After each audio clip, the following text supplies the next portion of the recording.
नमस्कार, स्वागत है आपका। मैं हूं आपके साथ अनुराग सिंह। आप देख रहे हैं दोपहर का नंबर 1 डिबेट शो। सवाल ये कि क्या हरियाणा में हिंदुत्व की पिच पर बैटिंग कर योगी आदित्यनाथ ने चुनावी हवा बदल दी? सवाल इस बात को लेकर भी है कि क्या बार बार बांटोगे तो काटोगे वाली बात कहकर योगी तुष्टीकरण की राजनीति पर चोट और हिंदुत्व को एकजुट करने में लगे हुए हैं। सवाल इस बात को लेकर भी है कि योगी आदित्यनाथ का हिंदुओं को संदेश क्या, हिंदू इससे सबक लेंगे वाकई में? दरअसल कल हरियाणा में योगी आदित्यनाथ ने ताबड़तोड़ 4 चुनावी रैलियां की। योगी आदित्यनाथ ने कहा कि अगर बटे नहीं होते तो ना राम मंदिर टूटता और ना ही कृष्ण जन्मभूमि के ऊपर कोई और ढांचा खड़ा हो पाता। योगी आदित्यनाथ ने कहा कि राम और कृष्ण मंदिर का विरोध करने वाले लोग अब सड़कों पर हरे राम हरे कृष्ण कहते हुए नजर आएंगे। सवाल ये कि हिंदुओं को एकजुट कर रहे हैं योगी आदित्यनाथ या फिर इसका परिणाम चुनावी हो सकता है, इसलिए यह चुनावी बिसात के तहत चली गई योगी आदित्यनाथ की एक चाल है। इस मुद्दे पर आज करेंगे चर्चा, लेकिन सबसे पहले आपको दिखाते हैं हमारी ये रिपोर्ट। अगर हम बटे नहीं होते ना तो न राम मंदिर टूटता, न जन्मभूमि कृष्ण जन्मभूमि पर कोई दूसरा बुलाने का ढांचा खड़ा होता और नहीं देश को गुलाम होना पड़ता। उत्तर प्रदेश में होने वाले विधानसभा उपचुनाव हो या फिर हरियाणा में होने वाले विधानसभा चुनाव, उत्तर प्रदेश में सीएम योगी आदित्यनाथ हिंदुत्व की पिच पर फ्रंट फुट पर बैटिंग कर रहे हैं। विपक्ष जातीय जनगणना के नाम पर भले ही हिंदू वोट बैंक में सेंध लगाने की कोशिश कर रहा है, लेकिन योगी हिंदुओं को साफ साफ संदेश दे रहे हैं कि बटोगे तो कटोगे। हरियाणा की चुनावी रैली में योगी आदित्यनाथ ने राम मंदिर और कृष्ण जन्मभूमि का जिक्र करते हुए कहा कि अगर बटे नहीं होते तो ना राम मंदिर टूटता और ना ही कृष्ण जन्मभूमि पर कोई विवादित ढांचा खड़ा होता। आप ये समझ में आ रहा है कि अगर हम बटे नहीं होते ना तो न राम मंदिर टूटता, न जन्मभूमि कृष्ण जन्मभूमि पर कोई दूसरा बुलाने का ढांचा खड़ा होता और नहीं देश को गुलाम होना पड़ता। कभी नहीं होता। और ये मजबूत और सुदृढ़ सरकार लाइए जो कल तक राम मंदिर का विरोध कर रहे थे, कृष्ण जन्मभूमि का विरोध कर रहे थे, यही लोग सड़कों पर हरे रामा हरे कृष्णा का भजन गाते हुए दिखाई देंगे। सीएम योगी आदित्यनाथ ने राम मंदिर का जिक्र करते हुए इशारों ही इशारों में यहां तक कह दिया कि अब कृष्ण मंदिर की बारी है। हरियाणा में 5 अक्टूबर को वोटिंग होनी है। बीजेपी ने अपनी पूरी ताकत झोंक दी है ताकि वो हरियाणा में अपनी सरकार की हैट्रिक लगा पाएं। ऐसे में योगी आदित्यनाथ हरियाणा में चुनावी रैली में जमकर गरज रहे हैं। एक तरफ योगी विपक्ष पर जाति के नाम पर बांटने का आरोप लगा रहे हैं, तो दूसरी तरफ हिंदुओं को एकजुट होने का संदेश भी दे रहे हैं। सवाल है कि क्या विपक्ष के हिंदुओं के जातियों में बांटने का तोड़ योगी आदित्यनाथ ने ढूंढ लिया है? क्या योगी की बटेंगे तो कटेंगे वाली अपील पर हिंदू सबक लेंगे? क्या योगी की अपील पर हिंदुओं को एक मुश्त वोट बीजेपी को पड़ेगा? ब्यूरो रिपोर्ट, टाइम्स नाउ, नव भारत। देखिए, चुनाव के वक्त में आपने ये जुमला बहुत बार सुना होगा कि विकास के नाम पर हम वोट मांग रहे हैं, विकास के नाम पर जनता जिताएगी। लेकिन देश के चुनाव की सबसे बड़ी सच्चाई यह है कि चुनाव जाति के आधार पर भी लड़े जाते हैं। अभी पिछले चुनाव में देख लीजिए, 2024 के इलेक्शन में उत्तर प्रदेश में भारतीय जनता पार्टी को इसी जाति फैक्टर के चलते 62 सीटों से 32 सीटों पर आना पड़ा था। और उसके बाद भारतीय जनता पार्टी ये आकलन कर भी रही है कि ये जो जाति छिटकी है, क्योंकि कहा जा रहा था पिछड़ा वर्ग, ओबीसी, यादव समाज जो है वो बीजेपी के साथ नहीं गए, तो इसे क्या साधने के लिए योगी आदित्यनाथ का ये बयान है या फिर इसके पीछे मायने कुछ और है, समझने की कोशिश करेंगे। कई सारे मेहमान हमारे साथ जुड़ गए। हमारे साथ विजय शर्मा जुड़ गए जो कि प्रवक्ता है भारतीय जनता पार्टी के। हमारे साथ पंडित अजय गौतम जुड़ गए, हिंदू धर्मगुरु हैं। हमारे साथ सौरभ दुबे जुड़ गए, राजनीतिक विश्लेषक हैं। विजय कौशिक हमारे साथ जुड़ गए जो कि कांग्रेस पार्टी के नेता हैं। हमारे साथ अशोक यादव जुड़ गए, प्रवक्ता है समाजवादी पार्टी के। और मौलाना साजिद रशीदी हमारे साथ जुड़ गए जो कि इस्लामिक स्कॉलर है। सभी मेहमानों का स्वागत है। मैं शुरुआत विजय जी आप ही से करता हूं। सर देखिए, योगी आदित्यनाथ जो बात कह रहे हैं, अगर हम इसे सोशल पर्सपेक्टिव में देखें तो ये बहुत अच्छी बात है कि भाई सबको साथ लेकर चलना है, सब एकजुट हो जाए, संगठन में शक्ति है, ये कौन नहीं जानता, एकता हमारी सबसे बड़ी ताकत है, ये कौन नहीं जानता। लेकिन क्या ये वाकई सोशल मैसेज वाली बात कह रहे हैं योगी आदित्यनाथ, या इसके पीछे कोई चुनावी टैक्टिक्स है? क्योंकि हमें यह पता है कि पिछले चुनावों में जाति के आधार पर, पीडीए के आधार पर जब समाजवादी पार्टी ने चुनाव लड़ा तो आप लोगों को काफी अच्छा खासा नुकसान उठाना पड़ा। ये चुनाव, ये जो बयान दिए, इसके मायने क्या है विजय जी? अनुराग जी, ये ठीक नहीं है। जो नैरेटिव इन्होंने चलाया था वो संविधान बदलने का चलाया था, जी पीडीए के आधार पर नहीं है। समाजवादी पार्टी तो है ही घोर विरोधी है, वो तो दलितों की, आदिवासियों की, पिछड़ों की, महिलाओं की। आपने किस तरह से बयान देखे होंगे, उनका देखा होगा। अब मैं बात करता हूं जो बटेंगे वाली बात है। ये साक्ष्य पर आधारित योगी जी ने बात की है, और हमारे सबसे लोकप्रिय मुख्यमंत्री है, वो सबसे बड़े प्रदेश के मुख्यमंत्री है, और किस तरह से उन्होंने दंगा मुक्त अपने प्रदेश को बनाया है, तो वो साक्ष्य के आधार पर बात कर रहे हैं। वो आपने देखा होगा राम मंदिर बनाने के लिए 76 से ज्यादा बार संघर्ष हुए, और उसमें लाखों हिंदुओं को अपनी कुर्बानी देनी पड़ी। तो आजादी के बाद में तुरंत ये राम मंदिर का निर्माण हो जाना चाहिए था, नहीं हुआ। कांग्रेस ने बजाय निर्माण करवाने के इसको विवादित ढांचा बना दिया और तुल दे दिया। और किस तरह से उन्होंने, लेकिन एक विजय शर्मा जी, ये बटेंगे तो कटेंगे वाली बात, ये तो हाल फिलहाल के चुनावों के प्रचार के दौरान योगी आदित्यनाथ कह रहे हैं, इससे पहले कितनी बार कह रहे थे?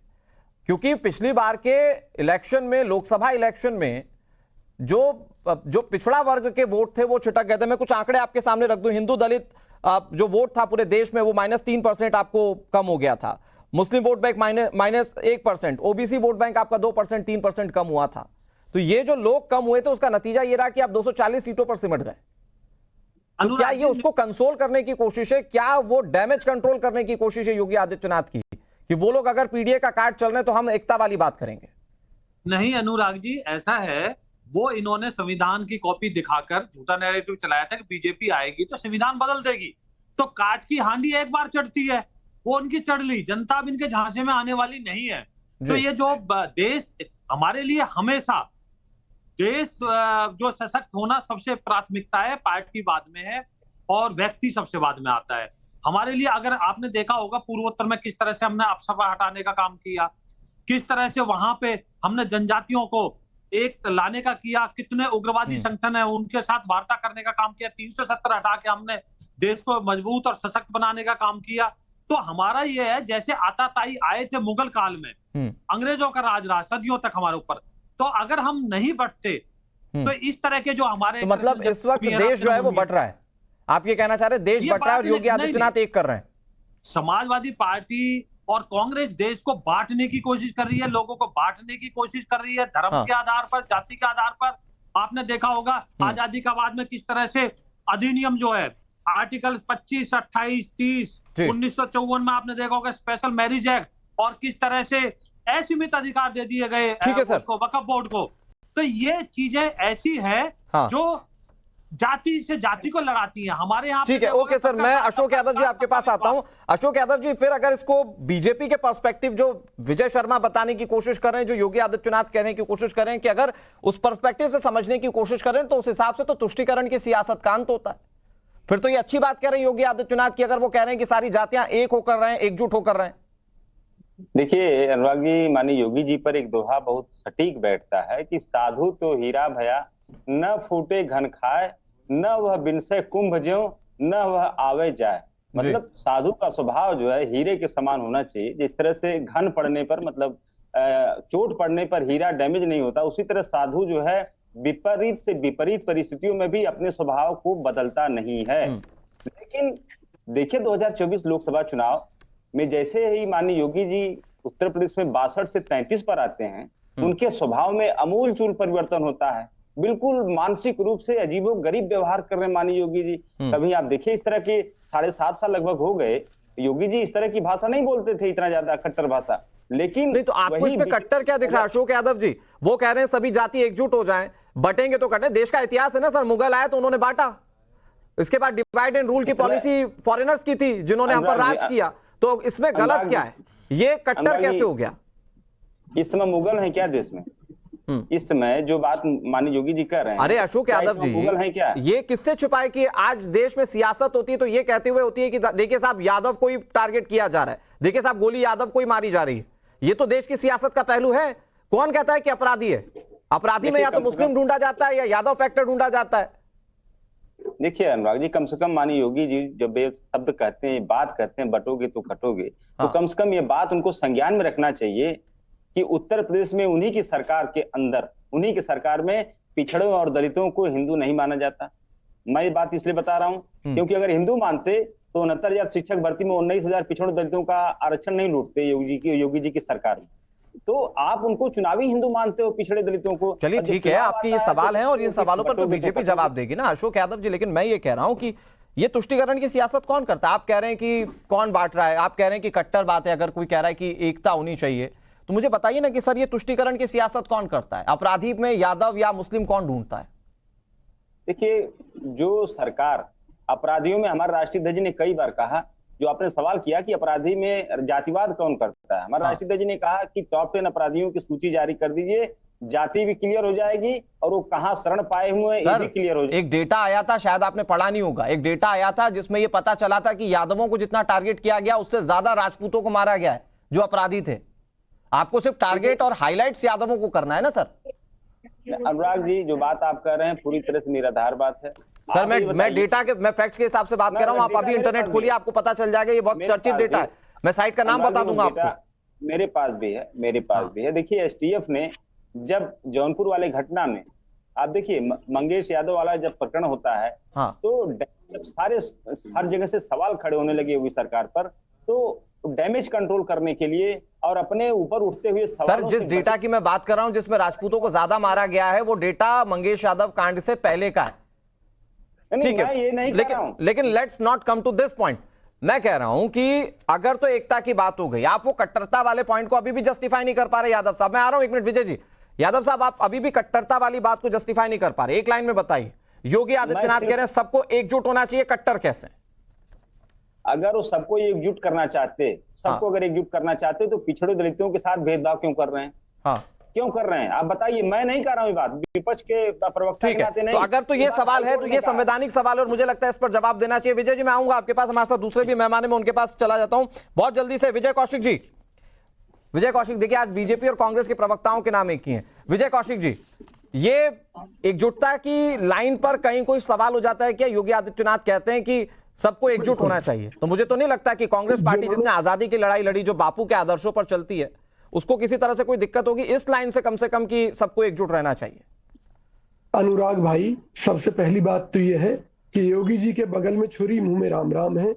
जिन्होंने हनुमान जी की जाति बता डाली, हनुमान जी को दलित कह दिया, वो देश और समाज की एकजुटता की बात करते हैं तो हम उसका स्वागत करते हैं।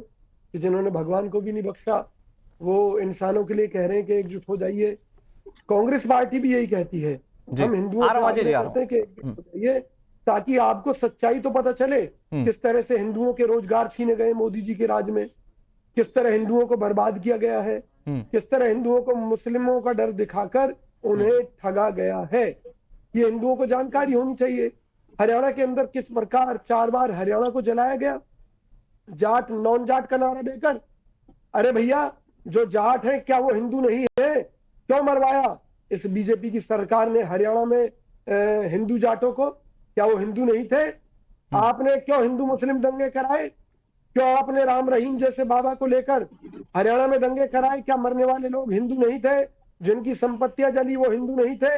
योगी जी कहां चले गए थे आप? और अगर आप इतने ही अच्छे हैं तो मोदी जी ने आपको प्रधानमंत्री घोषित क्यों नहीं किया था कि भी 2019 में योगी जी प्रधानमंत्री बनेंगे? पहली बात। दूसरी बात, पूरा देश जानता है कि योगी को मुख्यमंत्री पद से हटाने के लिए उनके ऊपर भाजपा ने दबाव बनाया कि भाई आप लोकसभा का चुनाव लड़िए और केंद्र में आइए। तो ये भाजपा योगी जी की सगी नहीं, और ये योगी जी, देखिए आप जो बात कह रहे हैं विजय जी, मैंने आपको अनइंटरप्टेड बोलने दिया, लेकिन आप हो क्या रहा था कि आप हाईवे पर जाते जाते साइड की साइड लेन पकड़कर राइट में मुड़ गए। ऐसा होना नहीं था, हमें हाईवे पर चलना है। मुद्दा आज दूसरा है।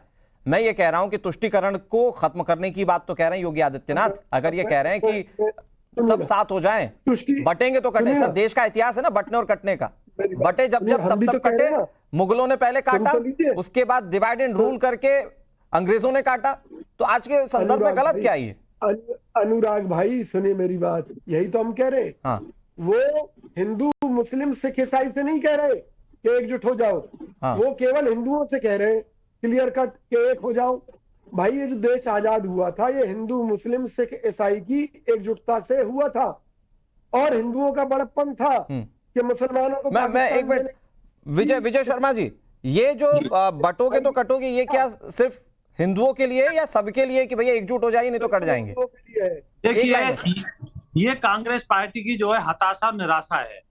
जब हमारी पॉलिसी आती है, आपने देखा है उज्ज्वला योजना हो या राशन देने की हो, कहीं किसी से जात देश में मुसलमान कहाँ था?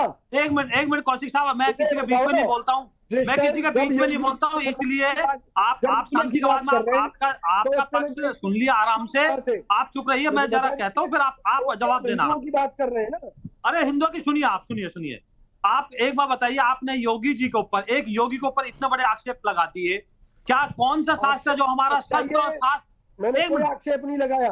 अरे विजय कौशिक जी, मैं आपके बीच में नहीं बोला था, मैं किसी के बीच में नहीं बोलता, इसलिए सुन लीजिए। आप मुझे बताइए, आपने बड़े 2-3 महत्वपूर्ण और बड़े ऐसी बातें की है जिनका जवाब देना बड़ा जरूरी है। आपने एक योगी के ऊपर उंगली उठाई है। आप मुझे बताइए, भगवान श्री कृष्ण सबसे बड़े योगी थे, उन्होंने राज नहीं किया क्या? उन्होंने युद्ध नहीं लड़ा क्या राक्षसों को मारने के लिए? भगवान राम थे जो आज राम राज्य थे, उन्होंने युद्ध नहीं लड़ा क्या? उन्होंने राज नहीं किया? एक मिनट बीच में, आपको कोई आज कोई दिक्कत होगी क्या? मैं कह रहा हूं विजय कौशिक जी, विजय शर्मा जी, बस एक लाइन में बता दीजिए, ये संगठित सबको करना चाहते हैं या हिंदुओं को संगठित करना चाहते हैं? बस एक लाइन। हम पूरे देश को सशक्त करना चाहते हैं, सारे। ठीक है, ये मौलाना साजिद रशीद जी, मैं इस पर बात करूंगा, मौलाना साहब से बात करूंगा। मैं आ रहा हूं आपके पास। अजय गौतम जी, एक minute, Anurag ji 5 second sir, 10 second जल्दी। शर्मा जी प्लीज कंक्लूड कीजिए। बात करी, इन्होंने बड़ी दुर्भाग्यपूर्ण बात की है। जाट हमारे यहाँ उपराष्ट्रपति हैं, हमने इतना बड़ा पद दिया है हमारे, मौलाना साहब आ रहा हूं। तो ऐसे गलत बात ना करें हमारे यहाँ। ठीक है सर, ओके, राजनीतिक आरोप प्रत्यारोप आप लोगों के ठीक है, लेकिन आज पंडित अजय गौतम जी, बड़ी बात है जो योगी आदित्यनाथ कह रहे हैं कि ये तो सच्चाई है कि अगर बटे नहीं होते तो ना मुगल राज कर पाते, ना अंग्रेज राज कर पाते। उन्होंने कहा कि ना राम मंदिर के लिए इस तरह से लड़ाई होती, ना वहां पर विवादित ढांचा होता। मतलब योगी आदित्यनाथ ने कहा कि ये जो देश का इतिहास जिस पर आज लड़ाई है, ये लड़ाई ही इसीलिए क्योंकि बढ़ गए थे। तो आपको भी लगता है वाकई में ऐसा कुछ नहीं होता अगर संगठित रहते तो? देखिए, योगी जी ने जो कहा है अनुराग भाई, वो बिल्कुल सच कहा है। जैसे कि अगर राजपूताना ना बटा होता, छोटी छोटी रियासतों में ना बटा होता, तो निश्चित तौर पर कभी भी मुगल जो थे इस देश के अंदर राज ना कर पाते। अगर हमारा जो मराठा से लेके जो दक्षिण था, अगर वो ना बटा होता तो निश्चित तौर पर जितने भी चाहे खिलजी आए या और जितने भी मुगल आक्रांता चोर उचक्के लुटेरे आए, इस देश के मंदिरों को ना लूट पाते। इसी तरीके से अगर हमारी छोटी छोटी रियासतें या हिंदू जातियों में ना बटा होता और सारे एक साथ होकर अगर अपने धर्म युद्ध की लड़ाई लड़ते, तो ना तो कभी बाबरी मस्जिद नाम का कलंक इस भारत माता की धरती पर लगता, और ना ही कभी कृष्ण जन्मभूमि के ऊपर इस तरीके का एक गैर कानूनी ढांचा तामील होता, ना ही काशी विश्वनाथ में जो आज विवादित ढांचा बना हुआ है वो हमारे को देखने को मिलता। तो ये तो योगी आदित्यनाथ जी ने इतिहास से सबक लेने की बात कही है। इसका ताजा उदाहरण है बांग्लादेश। आज बांग्लादेश में जो अल्पसंख्यक है हिंदू, वहां पर किसी को जाति देख के थोड़ी ना मारा जा रहा है, वहां सिर्फ हिंदू है इसलिए मारा जा रहा है। वहां कोई ये नहीं देख रहा कि ये ठाकुर है, ये ब्राह्मण है, ये भूमिहार है, ये कौन है। वहां सिर्फ बांग्लादेश में हिंदू है, हिंदू होने की सजा उनको दी जा रही है, उनके धर्म स्थल तोड़े जा रहे हैं, उनके मंदिर तोड़े जा रहे हैं, उनकी बहन बेटियों के साथ अनाचार किया जा रहा है, दुराचार किया जा रहा है, बलात्कार किया जा रहा है, सिर्फ यह देखे क्योंकि वो हिंदू है जी। अगर इस देश के अंदर सभी जो हिंदू हैं वो अपनी जाति को छोड़ दे, अपने इन चीजों को छोड़ दे और सब एक साथ एकत्र हो जाएं, अपने आपसी मतभेद को नहीं सर, लेकिन संविधान के हिसाब से आप धर्म की बात कर रहे हैं, संविधान के हिसाब से तो जो मुस्लिम रहते हैं वो भी हमारे भाई है ना सर। देखिए मैं क्या कह रहा हूँ, देखिए मुस्लिम हमारे, मेरी बात सुनिए ना, सवाल ये है कि हम उन्हें भाई माने, वो हमें क्या मानते हैं। अच्छा। वो अगर हमें अपना भाई मानते होते तो अंकित सक्सेना ना रशीदी साहब, वो हमें अपना योगी आदित्यनाथ जो कह रहे हैं क्या भाई, आपको भी लगता है कि जड़ जो थी वो सिर्फ बंटवारा थी कि भाई हिंदू जाति में बट गए, इसीलिए सब कुछ हुआ, इसीलिए राम मंदिर की जगह पर बाबरी का ढांचा, विवादित ढांचा बन गया था। यही वजह है कि श्री कृष्ण जन्मभूमि पर भी एक ऐसे ही ढांचा तैयार है, ज्ञानवापी सब देख ही रहे हैं। राजपूताना अगर तो क्या ये बंटवारा ही वजह दिखती है क्या रशीदी साहब? मेवाड़ बटाना होता तो क्या मुगलों की इतनी हिम्मत थी चोर उचक्के? ठीक है सर, रशीदी साहब बोल रहे हैं, ठीक है अजय गौतम जी, रशीदी साहब बोल रहे हैं, प्लीज उनको जरा सुन लेते हैं कि आज हिंदुओं को एकत्र होने की आवश्यकता है। ठीक है सर, ओके सर, ओके ठीक है अजय गौतम जी, एक मिनट रशीदी साहब please, over to you Rashidi साहब। देखो अनुराग, एक बात समझ लीजिए, आज देश में हो क्या रहा है, सही स्थिति को जानना बहुत जरूरी है। हर एक पार्टी एक दूसरे पर तुष्टीकरण का आरोप लगा रही है और हर पार्टी तुष्टीकरण कर रही है, इसमें कोई दो राय नहीं है जी। आप मुझे बताइए, योगी जी एक संवैधानिक पद पे हैं जी। सुप्रीम कोर्ट ने एक फैसला दिया बाबरी मस्जिद राम मंदिर को लेकर कि हमें कोई ऐसा अवशेष नहीं मिला कि मंदिर तोड़कर मस्जिद बनी हो, और योगी जी आज उस फैसले के बाद में ये ऐलान कर रहे हैं कि अगर बटे ना होते तो राम मंदिर ना टूटता। अरे सुप्रीम कोर्ट गलत है या आप गलत हो, पहले तो ये तय कर लो। सुप्रीम कोर्ट ने जो कहा मंदिर टूटकर मस्जिद नहीं, रशीदी साहब एएसआई की रिपोर्ट सुप्रीम कोर्ट में दाखिल थी, उसमें तो था ना कि मंदिर के अवशेष हैं। तय कर लिया जाए। एएसआई की रिपोर्ट को माना ही नहीं सुप्रीम कोर्ट ने। अगर रिपोर्ट को सुप्रीम कोर्ट मानता तो ये बात नहीं कहता अपने फैसले में कि हमें कोई ऐसा अवशेष नहीं मिला। ये बात तो उसने जी भी कही। अजय गौतम और मौलाना साहब को आमने सामने रख लीजिए। दूसरी बात, ठीक है सर, प्लीज यार मैं देखो, ये बीच में मत बोलो भाई, मैं बीच में नहीं बोला आपके, गलत बात है। दूसरी बात, ठीक है जो देखिए मंत्री से लेके संतरी तक यहां झूठ बोल रहा है। आप ये बताइए, बटोगे तो कटोगे, ठीक है आपने कह दिया। आप दलित को अपने साथ कैसे ले सकते हैं? आपको याद होगा गाजियाबाद में एक दलित के बच्चे ने मंदिर की टूटी से पानी पी लिया तो उसको कितना मारा। आप उसको चुनावी हिंदू मानते हैं क्या? आप सिर्फ चुनाव में एक साथ होना जानते हैं, चुनाव में उनको एक साथ लेना जानते हैं। जो भी आदमी बीजेपी का प्रवक्ता हो या बीजेपी का नेता हो जी, हिंदू के नाम पर जो भी कुछ कर रहा है, ये सब तुष्टीकरण की राजनीति है, इसमें कोई दो राय नहीं है। नहीं, लेकिन रशीदी साहब, आप अगर आप गाजियाबाद की घटना का जिक्र करते हैं तो मैं अपने जिस दफ्तर में बैठा हूं, यहाँ सभी धर्म के लोग और सभी कास्ट के लोग एक साथ मिलकर खाते पीते हैं, तो ये हमारे देश की कुरीति थी जिसको खत्म किया गया। अजय जी, एक बात कहना मौलाना साहब, हमारे संविधान, माफी के साथ, एक मिनट, माफी के साथ। अच्छा, एक मिनट, अजय गौतम जी कुछ कह रहे हैं, बोलने दो यार। हाँ, अजय गौतम जी प्लीज सवाल पूछिए सर, वो जवाब देंगे। माफी के साथ 10 सेकंड ले, 10 सेकंड सर, जल्दी से प्लीज। इस देश के अंदर जिस मंदिर में शंकराचार्य जा सकते हैं, उस मंदिर में दलित जा सकते हैं, उस मंदिर में वैश्य जा सकते हैं, उस मंदिर में ठाकुर जा सकते हैं। कहीं कोई विवाद है ही नहीं। आपकी बात का जवाब दे रहे हैं, इसके बाद आप ही बोल रहे हैं कि मंदिर की टूटी से पानी ले लोगे तो कोई आपकी पिटाई करेगा। ये एक नैरेटिव सेट किया जा रहा है। बताइए।